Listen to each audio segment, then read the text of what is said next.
same facts. Should have been ready for that. Okay, here we go. It's no surprise that Pokemon Legends Arceus is selling really well. Not only is it a great game, getting an 8.75 from Game Informer, but Nintendo and Game Freak's partnership always produces high-selling games. The recent Pokemon remakes, Brilliant Diamond, Shining Pearl, already just sold under 14 million copies, and the mainline games before it, Sword and Shield, which are the best-selling Pokemon games of all time, have sold nearly 24 million copies. Have you been playing Pokemon Legends Arceus? Or do you plan to in the future? It would be nice to play this new Pokemon game, but the last Pokemon I ever played, at first and last, was Pokemon Red, Blue, and Yellow. That's how long ago I haven't played in a while. Ever since the Xbox 360 came out, and I heard good things about Halo 3, I heard good things about Perfect Dark, all those releases that came out from 2005 to 2007. I bought Xbox 360 in 2008, and since then, I totally forgot about Pokemon. I heard, Ash got older, Ash and Misty had not an affair, obviously, but they just, it's like, they get much more mature as they get older, and they're closer now than ever, and try to learn more and stuff like that. But I don't understand with all this new X and Y, black and white stuff. I watched 2 episodes of the black and white version on the Disney Family Channel out of randomness. It was late at night, and my Xbox was not working at the time, so I was like, why not watch some, a family, ABC Family, But, yeah, I'm not expecting to buy this anytime soon, because I'm not that, I don't know what's it about. I'm lost. I don't blame you. I gotta say the same thing. Like I said, I grew up with Pokemon Blue. I played Pokemon Yellow when I got older, much older, on emulator. Mm-hmm. But that's the end of my Pokemon experience. But it's great to hear that the Pokemon games are still great. I just wonder what, say Arceus, is it still basically the same thing, going around trying to catch Pokemon? It's got to be. Especially Pokemon Go. I always want to play it on my phone, but I don't have the either capability or the disk space for it. So if I ever get a new smartphone or improve and update my current smartphone, I definitely want to download and buy Pokemon Go and try that out. Especially if I get more money in my pocket to go travel and such, I would definitely get Pokemon Go. Pokemon Go was basically you just had to, basically had to go around your city trying to collect Pokemon. Or the world even. Yeah, but the thing was you could only see them through your phone. Of course, obviously. So, I know when it first came out, my boss played it for like a week, and then he never played it again. Wonder why. He wasn't saw a dead body in the streets of Brooklyn or something like that. So it's just amazing that the intrigue, the interest, the mystery of Arceus, Pokemon Arceus, to me, that's kind of what makes me want to play it. Just to see what it's like, someone who played one of the original Pokemon games when they first came out. Doing like a little compare and contrast almost. Yes. So, if I had a Switch, I would be getting it. Unfortunately, I don't have a Switch, and I just don't really have plans to, especially with the money issues. If we get a stimulus check, or it depends on what state you qualify for the stimulus. So at Georgia, where you are, my friend, you should get some sort of benefits directly from the state government. While New York, they're focusing on the illegal immigrants. So, too bad for me, right? You can always leave New York. Yeah, you're right. I can literally, like, I don't want to leave my family behind necessarily, but my aunt right now, she and I were looking out for each other. So it's kind of like we try to stick as a family to the best of our as long as possible. So, right. if goodness forbid, if my aunt passed away, and and my mother, if she starts to lose the ability to work due to the pandemic, her and I, we could still move out other parts of the states. Like she can go anywhere she wants to. My mother, she does a lot of stuff for nursing and things that matter. So that's good on her part. For me, I could just leave my stuff, sell all my stuff, and be like the guy from They Live with Roddy Piper. Remember in the beginning of that movie where Roddy Piper was walking the train tracks into the city, into Philadelphia? That could be me one day. I imagine you being Odd Todd, but he says, "I'll just sell my crap and have an adventure living free." Yes. Watch oddtodd.com, guys. You'll love that series. You'll love it. After 15, 20 years. Oh, man. This is such a long time I watched that. I mean, the whole reason I moved down to Georgia was to be closer to family, so I understand that. Because my mom could take care of herself, literally. Like she got her own stuff going on. But between within the media family altogether as a whole, we're trying to stay around the same area so that way we can look out for each other and maintain this pandemic crisis. Not maintain it, but to try to survive the pandemic crisis, or to call it like that. Because at any given time, there's at least 20 to 40 million people out could be on the brink of losing their homes and be evicted from apartments, and we're one of them. So I can't imagine what it's like with everyone in the country now they can't afford buying games or are gamers, and they get to try to make sure they have food in their belly and and a place to sleep. Right. So anyway, I always liked Pokemon. I never got to play the later games, but I'm surprised at how well it's still doing after all these years. Yeah. Ready to. I just want to say though that like if there's a big nice decent stimulus check for every American coming out this year, anytime this year, because obviously they passed it already in Congress or something like that, then I'm gonna do my best to buy at least either the Switch or the PS5 next time around. Hopefully, there's a hope. Well, the bills gotta come first, obviously. Yeah. Ready to move on? Yes, I'm ready to move on. Okay. Now we get to talk about Rockstar. Grand Theft Auto 5 and GTA Online come to PS5 and Xbox Series this March.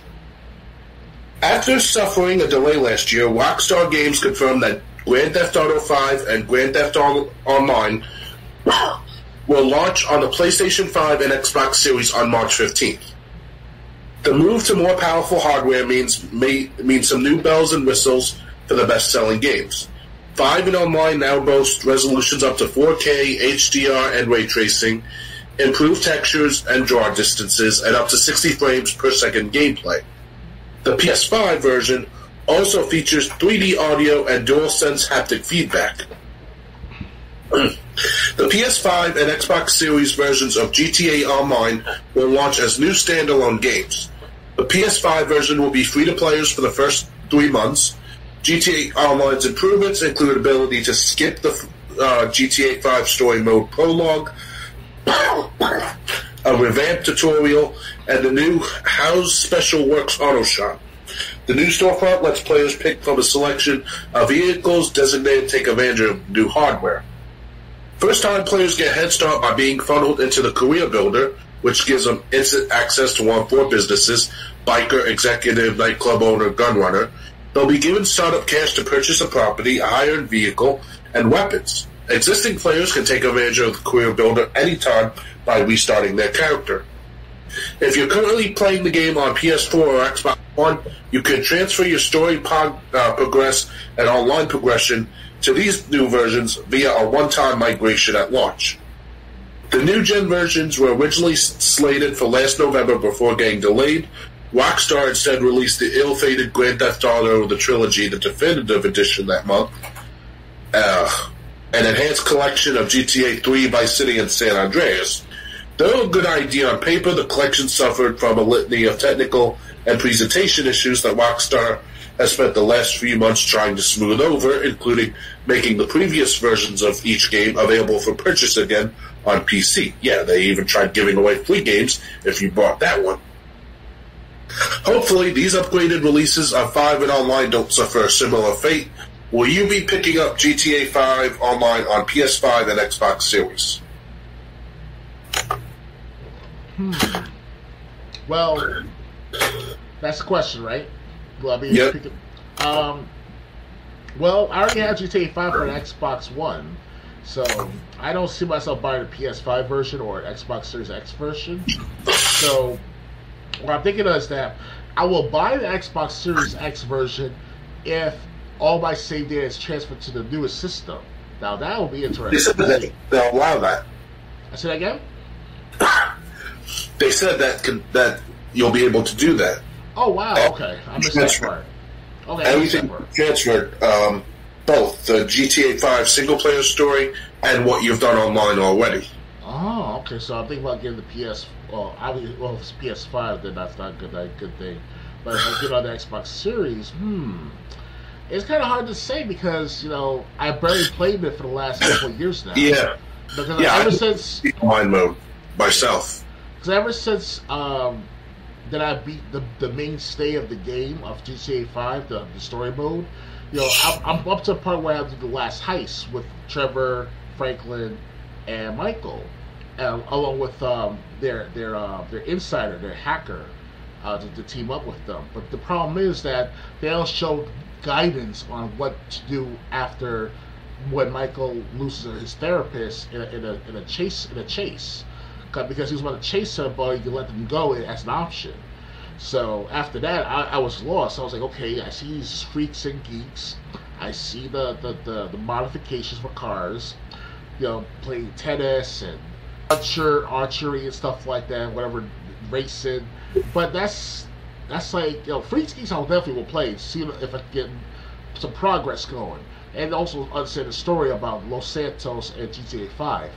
But I don't see myself playing it after, because I got bored after a while because I was like, okay, what am I supposed to do? I went to Michael, went to Trevor. The building that they mark, if I remember correctly, because I beat the whole story, the building they mark, you're supposed to go in that building and then go to the far end, and that's where you activate the 6th and final heist. I had no idea how to start the last heist. I went there as Franklin. I went there as Michael. I went there as Trevor. And even when they saw each other outside, they were like, "Hey, what's up?" You have to go inside that building that they mark as the 6th heist. Go in there, and somewhere in there is where you start the final heist. Is the FIB you meet up with? It's some night. I think it's, if I'm not mistaken, I think it's some nightclub. Oh, that nightclub. You mean the strip club? Maybe not the strip. Maybe. All I remember is that they marked a building, and I was like, wait a minute. Where's the marker to start the last heist? I didn't know I was supposed to go in the building, and then the marker would be inside somewhere. You enter that pillar of light, and then the cutscene started. Oh, okay. So basically, it's somewhere in the city portion of Los Santos, then, right? Yeah. If I remember correctly, they did target a building on your radar. That just you have to know to go inside the building. I know I can look this stuff up, but I want to be very natural with my experience as possible. So, because you know how in GTA 5 or GTA San Andreas, Vice City, and 3, they all have story modes that end after. The Vice City was a little harder, not harder, but it was a little easier than GTA 5's searching for missions, because when you look for other guys like the Confederate guy and stuff like that, it's Vice City, that you know that you're doing something with that game later on. But GTA 3 is a quick, start to finish. It's up to you. You want to complete the game 100%. San Andreas, same thing as well. It has main story mode, optional property purchases to start missions again, that type of stuff. So that's the side missions. So that's good, right? But all of a sudden, GTA 5 is like, wow, it's like, yeah, that's it. It's like just walk around and check out the freaks and geeks, and now you tell me now I have to look at that building. So now gotta look at this stuff up now. So yeah. So anyway, I never played the online, and I wouldn't be. I'm not buying a console just to play Grand Theft Auto 5 online. I never played it on the current consoles or last gen. Yeah, they already did that. They already did that with Xbox One. Why do it with Xbox Series and the PS5, you know? Well, I had Grand Theft Auto 5 for PS3. Okay. But I wouldn't get, so, it's great that it's there for people who want to play next gen. You're not going to be left behind if you already started on a different console. I've seen, it looks like a lot of fun because I've seen people play on YouTube. But it's just, again, a money issue, and I'm not even sure I would go towards it even if I did have the money. Right. Ready to move on? Yes, indeed. Okay, hold on.